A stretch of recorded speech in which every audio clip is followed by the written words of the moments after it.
Je pense que nous sommes en fait des animaux, que nous avons une nature animale et que nous devons devenir humains. Et nous devenons humains en surmontant certaines de ces forces animales profondément enracinées en nous. Ces forces en nous que nous ne pouvons pas contrôler, comme le fait de ne pas pouvoir contrôler nos propres émotions, notre propre colère, notre propre frustration, ou si nous ressentons de l'envie, ou si nous sommes pris par les émotions des autres. J'appelle ces forces les forces primaires de la nature humaine. Et elles peuvent créer des types de comportements négatifs, le côté sombre de ce que nous voyons dans les nouvelles, etc. Et nous les avons tous en nous. Parce que la façon dont nous avons évolué, il y a des millions d'années, a servi un but très précis dans notre survie en tant qu'espèce. Mais les savanes d'Afrique de l'Est ne sont pas les bureaux de la Silicon Valley, ou l'Amérique du XXIe siècle. Le monde n'est pas le même. Nous ne sommes pas faits pour nous adapter à ce nouvel environnement technologique dans lequel nous sommes. Nous avons toujours ce cerveau de lézard, ces parties animales de notre nature. Ainsi, par exemple, la loi numéro 1 dit que nous sommes des créatures fondamentalement irrationnelles. Nous pensons que nous sommes rationnels, mais en fait ce sont nos émotions qui nous gouvernent. Nous ressentons quelque chose avant même d'avoir l'idée de le penser. Nous devons devenir rationnels à travers ce processus que j'expose dans mon livre. Je n'ai donc pas besoin de dire que nous sommes négatifs, car les humains sont manifestement incroyables. Regardez ce que nous avons créé. C'est un éventail de guises si vous pensez à qui nous étions il y a des millions d'années et où nous sommes maintenant. Nous sommes manifestement capables de réalisations incroyables. Nous sommes également l'animal social le plus brillant de la planète. Nous sommes capables de coopérer et de travailler en équipe à un niveau qu'aucun autre animal n'a jamais atteint. Donc il y a évidemment un autre côté de l'histoire. Mais pour devenir plus grand, pour devenir vraiment humain, nous devons surmonter ces forces que j'ai exposées. Par exemple, nous sommes construits pour nous comparer constamment aux autres. Nous pensons toujours à ce que l'autre personne a et comment nous sommes par rapport à elle. Recevons-nous autant d'attention que cette autre personne? Cela commence avec nos enfants. Nos parents nous accordent-ils plus d'attention qu'à nos frères et sœurs? Ainsi, nous nous comparons continuellement en termes de rang, de pouvoir, de statut aux personnes qui nous entourent. Et c'est une force profonde en nous. Et c'est constant, chaque jour, chaque instant. Et on ne se rend pas compte qu'on est en train de vivre ça. Et les médias sociaux exacerbent complètement cette tendance de la nature humaine. Il y a aussi la contagiosité des émotions qui est extrêmement puissante.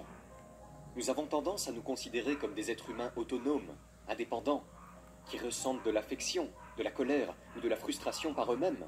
Nous ne réalisons pas à quel point nous sommes affectés par les émotions des personnes d'un groupe. C'est l'effet viral. Les émotions sont extrêmement contagieuses. Avant l'invention du langage, les humains devaient être capables de communiquer entre eux en captant simplement l'humeur des autres. Et si une menace pesait sur notre groupe ou notre tribu, la capacité à ressentir la peur et la colère ensemble nous liait et nous aidait à survivre. Mais cela ne sert pas à grand-chose dans le monde d'aujourd'hui, où les émotions virales peuvent être très dangereuses. Et nous en voyons beaucoup sur les médias sociaux. Je suis vraiment inquiet pour les gens aujourd'hui. Mais maintenant, mon inquiétude est que les gens sont tellement immergés dans leurs smartphones, dans leur technologie, qu'ils ne comprennent pas les gens. Ils n'observent pas les gens. Et cela a été documenté dans des études selon lesquelles les niveaux d'égocentrisme et de narcissisme des jeunes, par exemple, n'ont cessé d'augmenter depuis les années 70. Nous sommes l'animal social le plus important de la planète. Notre survie dépend de notre relation avec les autres, si nous les comprenons à un certain niveau. Et je trouve que beaucoup de gens, de plus en plus dans le monde, sont vraiment mauvais dans l'observation des éléments de base de la psychologie humaine. La position dans laquelle je me trouve maintenant est que je suis consultant pour beaucoup de personnes célèbres très puissantes. Je ne vais pas citer de nom, je ne citerai aucun nom. Mais les gens viennent en consultation chez moi. Les PDG, les hommes politiques qui sont très puissants, même dans d'autres pays. Et le problème numéro 1 que je trouve qu'ils ont est une incapacité à comprendre les gens avec qui ils ont affaire. Ils engagent les mauvais partenaires, ils engagent la pire assistance qui va ruiner leur vie. Ce sont des gens qui sont techniquement brillants, ils comprennent leur domaine, ils comprennent le marketing, etc. Mais ils ne comprennent pas l'essentiel sur les gens qui les entourent. Et ils font des embauches terribles, où ils épousent absolument la mauvaise personne pour eux dans leur vie. Leurs émotions, ou vous savez, leurs relations personnelles pour les faire tomber. C'est comme notre talon d'Achille, et je pense que ça a empiré dans le monde d'aujourd'hui. Donc ma colère était que les gens soient tellement concentrés sur la technologie. Mais nous devons nous concentrer beaucoup plus sur la nature humaine, sur la compréhension des gens. C'est la première compétence dont on a besoin dans la vie. Il y a quelque chose de profondément ancré dans chaque personne, une nature individuelle particulière que nous avons tous. Et cela nous pousse à adopter des comportements compulsifs. J'ai moi-même ce problème. Je remarque qu'à chaque fois que j'écris un livre, je me dis, je vais faire un livre court, je ne vais pas ruiner ma santé, je ne vais pas faire autant de recherches. Et puis, à chaque fois, je recommence le même processus. Je n'arrive pas à briser ce schéma, n'est-ce pas? Et tout le monde là. D'où vient ce schéma? Une partie de notre ADN, de notre génétique, des choses que nous ne pouvons pas contrôler, que nous avons héritées de nos parents. Une partie vient de notre attachement précoce. Et d'autres viennent de notre vieillissement et de notre interaction avec des enseignants, des mentors et diverses personnes qui créent une certaine façon de nous voir. Si les gens continuent à nous dire que nous ne sommes pas vraiment dignes, que nous ne sommes pas de bons élèves, nous l'intériorisons et nous finissons par devenir comme ça. Donc, c'est un mélange de choses. Vous savez, chaque personne a un mélange de ses qualités.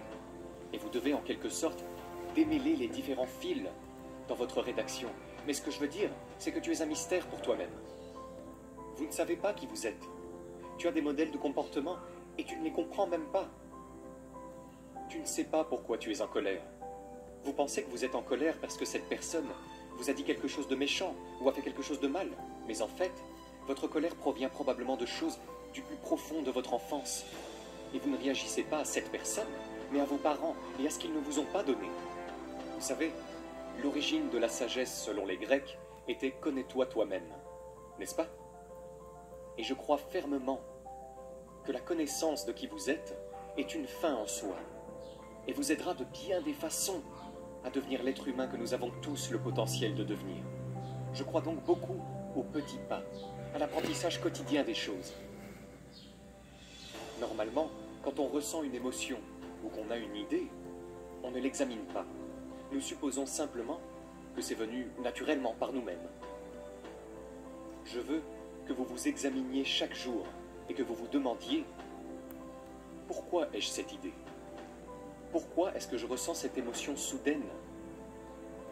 Et ce n'est pas facile, cela peut prendre du temps et nécessiter un degré d'introspection avec lequel vous n'êtes pas à l'aise. Mais si vous commencez à vous demander « Pourquoi je me sens comme ça ?», à l'examiner et à chercher d'autres sources, vous pouvez commencer à comprendre au lieu d'accepter simplement comment vous vous sentez ou que vous avez telle ou telle idée. Alors remettez-vous en question. Arrêtez de croire que tout ce que vous faites est si brillant, si intelligent et si juste. Et imaginez que peut-être vos idées ne viennent pas de vous-même. Peut-être que vous ressentez une certaine colère politique ou quoi que ce soit d'autre. Parce que vous le supposez simplement à partir d'autres personnes. Vous suivez des choses sur Facebook et vous vous laissez emporter par une émotion virale. Vous avez tendance à penser que vous êtes complètement indépendant et autonome, mais peut-être n'êtes-vous pas aussi indépendant que vous le pensez. Je veux que vous changiez votre façon de voir les gens. En prenant tout de façon personnelle, « Oh, ils ont dit ça. Oh, ils ne m'aiment pas. Oh, ils m'aiment bien. Je n'attire pas l'attention. » Arrêtez ça. Je veux que vous regardiez les gens comme des faits de la nature, comme des choses qui, comme un rocher, une pierre ou une plante, sont ce qu'ils sont. Et je veux que vous les observiez, que vous les acceptiez pour ce qu'ils sont et que vous les traitiez comme des individus.